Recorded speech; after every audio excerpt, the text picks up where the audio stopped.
हर हर महादेव दोस्तों, स्वागत है आपका हमारे YouTube चैनल भक्ति की शक्ति ज्ञान के साथ में।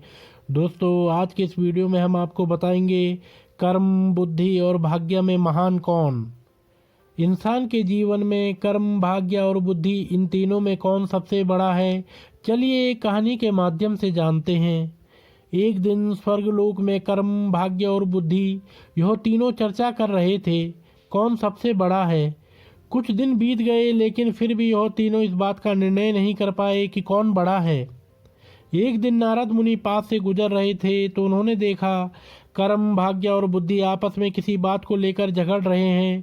तो नारद मुनि तीनों के पास गए और पूछा, आप तीनों किस बात पर इतना झगड़ रहे हो। तब कर्म, भाग्य और बुद्धि ने बोला, नारद मुनि अब आप ही विचार कीजिए कि हम तीनों में से कौन महान है। नारद मुनि हंसते हुए कहने लगे, ठीक है, लेकिन इसके लिए आप तीनों को पृथ्वी लोक में जाना होगा और एक सप्ताह तक साधारण इंसान के साथ रहना होगा। आप तीनों में से जिसके प्रभाव से उस इंसान का भला होगा, उसी को महान घोषित किया जाएगा। यह सुनकर तीनों पृथ्वी लोक में जाने के लिए राजी हो गए। जब तीनों पृथ्वी लोक में आए तो उन्होंने जंगल में एक गरीब इंसान को पेड़ काटते हुए देखा।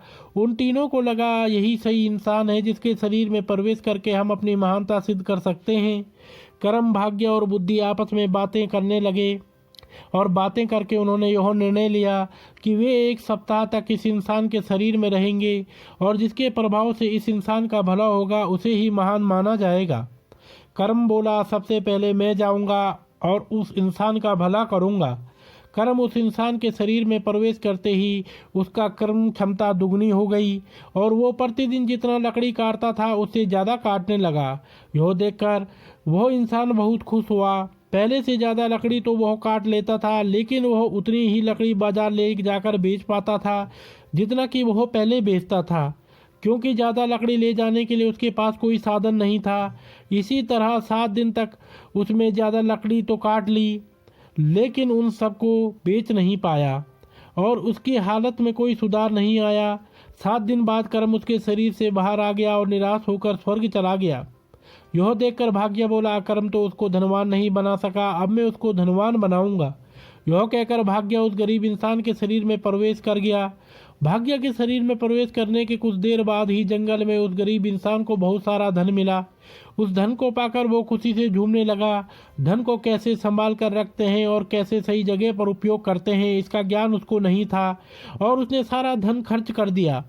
7 दिन बाद भाग्य भी उसका साथ छोड़ गया और निराश होकर स्वर्ग चला गया। बुद्धि ने भाग्य से कहा, देखना मैं इसको कैसे धनवान बनाता हूँ।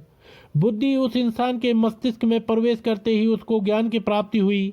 उसने अपनी कुल्हाड़ी की धार तेज की और जंगल चला गया लकड़ी काटने के लिए।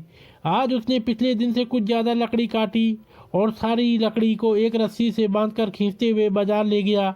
उसने पहले से आज थोड़ा ज़्यादा पैसा कमाया और उस पैसे से उसने और एक कुल्हाड़ी खरीद ली।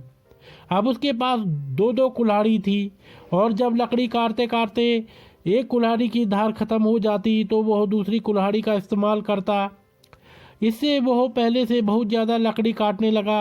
इन सब लकड़ियों को बेचकर वह पहले से ज़्यादा पैसे कमाने लगा। अब उसके पास उस पैसे को सही जगह खर्च करने का ज्ञान भी था। देखते ही देखते 7 दिन में ज्ञान की मदद से उसने बहुत पैसा कमा लिया।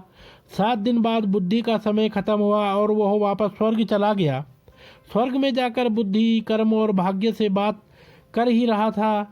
उसी समय नारद मुनि उनके पास आए और पूछा, आप लोग धरती पर गए थे क्या। तब कर्म, बुद्धि और भाग्य नारद मुनि से कहने लगे, जी हाँ, हम लोग धरती पर गए थे।